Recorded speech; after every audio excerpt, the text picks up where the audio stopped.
Warrant फाड़ देने से तुम्हारे जुर्म की किताब बंद नहीं हो जाती जेके। रिश्ते में तो हम तुम्हारे बाप होते हैं, नाम है शहंशाह। और शहंशाह न भीख मांगते हैं और ना ही तमगे खरीदते हैं। इंस्पेक्टर विजय खन्ना से इंस्पेक्टर विजय श्रीवास्तव तक साल में रील और रियल लाइफ में इतना ही अंतर आया था कि साल 1973 के लिए बेस्ट एक्टिंग का फिल्म फेयर अवार्ड गुपचुप तरीके से खरीद लिया गया था, जबकि साल 1988 के लिए बिचौलिए बड़ा खरीदार ढूंढ रहे थे। और पुरस्कारों की घोषणा से ऐन पहले एक बिचौलिए ने उन्हें ऑफर दिया था कि इवेंट का पूरा खर्च उठा लें तो ये अवार्ड उन्हें दे दिया जाएगा। उन्होंने सीधा जवाब दिया कि अमिताभ बच्चन अवार्ड नहीं खरीदता। मुझे पता है ये किसको मिलने वाला है, मिलने दो।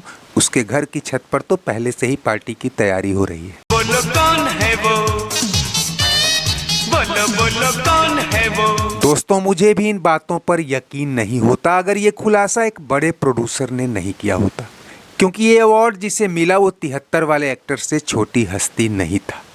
जैसे उस दौर में फिल्म इंडस्ट्री में इस एक्टर के पिता का सिक्का चलता था, इस दौर में इस एक्टर के भाई का चलने लगा था।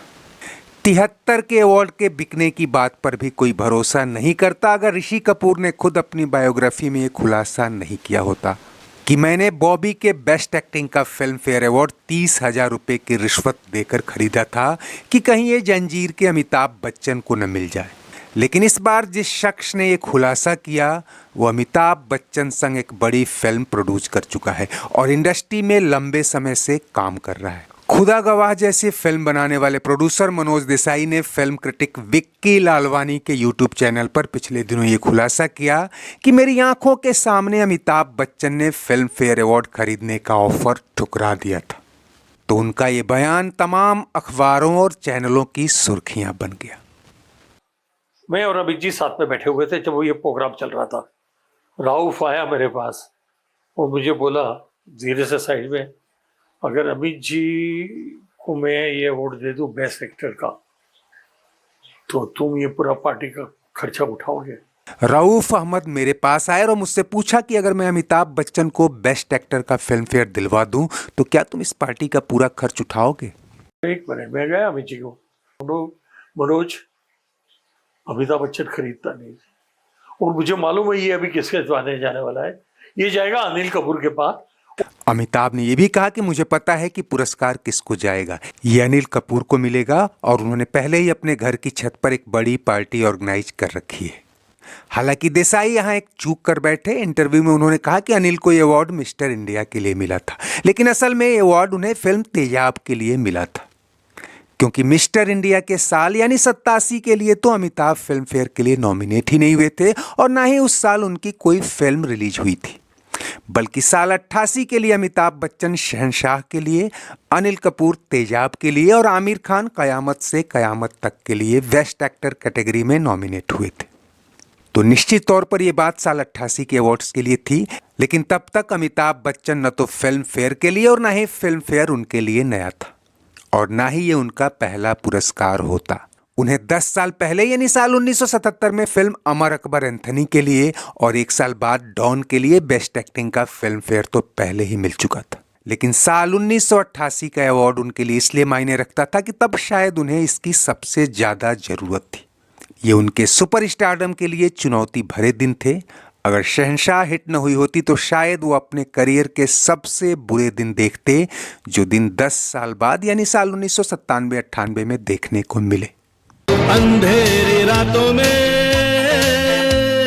सुनसान राहों। लेकिन बात जिस एक्टर से अवार्ड कंपटीशन की हुई है वो उसके लिए कंपटीशन जरूर रहा होगा, क्योंकि अनिल कपूर के लिए वो साल उठान के दिन थे और वो भी उन फिल्मों से जिन्हें अमिताभ बच्चन ठुकरा चुके थे।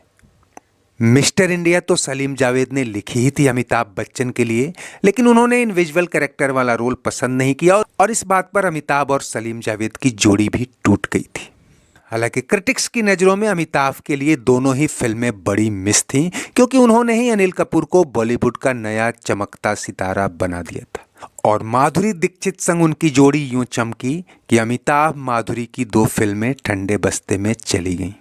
ऐसे में देसाई की बात में कितनी सच्चाई है वो जाने, पर टिपिकल ट्रेंड्स बताते हैं कि पुरस्कार खरीदने या हड़पने की होड़ तब होती है जब किसी नए बड़े चेहरे को चमकने या चमकाने की तैयारियां हों। मसलन साल 1973 में ऋषि कपूर अपने पिता राज कपूर के तुरुप का इक्का थे। वैसे ही बड़े भाई बोनी कपूर के प्रोडक्शन में आई मिस्टर इंडिया से अनिल कपूर चमके, और इस साल तेजाब बनाने वाले एन चंद्रा, जो कभी अमिताभ की सोहबत हासिल नहीं कर पाए थे, उनके अगेंस्ट कपूर को चमकाकर एक तरह की रिवेंज विक्ट्री ही फील कर रहे होंगे। हालांकि इस पूरे वाकये से एक बात साफ है कि फिल्म फेयर पुरस्कार भले ही इंडस्ट्री में सबसे प्रेस्टिजियस माना जाता हो, पर इसकी निष्पक्षता, इसकी सैंक्टिटी पर पहले भी और बाद में भी सवाल उठते रहे।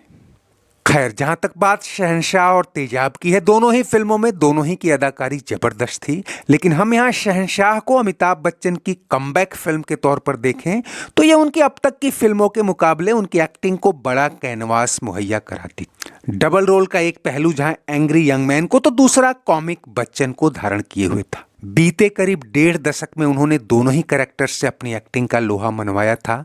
ऐसे में दर्शकों के लिए फिल्म 2 in 1 या कॉम्बो पैक थी, और यही वजह है कि इस फिल्म की रिलीज से पहले तमाम तरह के एंटी अमिताभ नैरेटिव के बावजूद ये फिल्म न केवल सुपरहिट रही, बल्कि वीडियो सेल्स ने एक नया ही रिकॉर्ड बनाया था। हालांकि दूसरी ओर कई क्रिटिक्स हैं जो एक्टिंग के लिहाज से उनकी पिछली कई फिल्मों को ज्यादा जानदार या ज्यादा दमदार मानते हैं, जिनके लिए उन्हें अवार्ड नहीं मिल पाए। इनमें से साल 1982 में आई शक्ति भी शामिल है, जिसके लिए दिलीप कुमार को बेस्ट एक्टर कैटेगरी में यह पुरस्कार मिला था। ऐसा ही कुछ अग्निपथ के लिए हुआ, हालांकि उसकी जगह उन्हें हम फिल्म के लिए अवार्ड मिला, और अग्निपथ के लिए तो उन्हें नेशनल अवार्ड मिल गया था।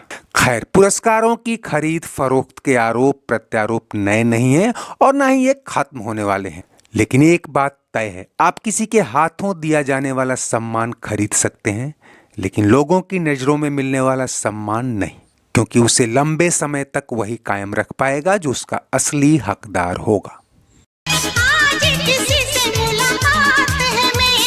कौन है वो? रिश्ते में तो हम तुम्हारे बाप होते हैं, नाम है शहंशाह। अंधेरी रातों में सुनसान राहों पर। अच्छा, तो यही होगा कि बिना चीखे चिल्लाए तुम अपनी कलाई आगे कर दो। फिल्म के साथ आज बस इतना ही। चलते चलते वीडियो लाइक और शेयर तो करें ही, अगर चैनल सब्सक्राइब नहीं किया है तो वो भी करते चलें।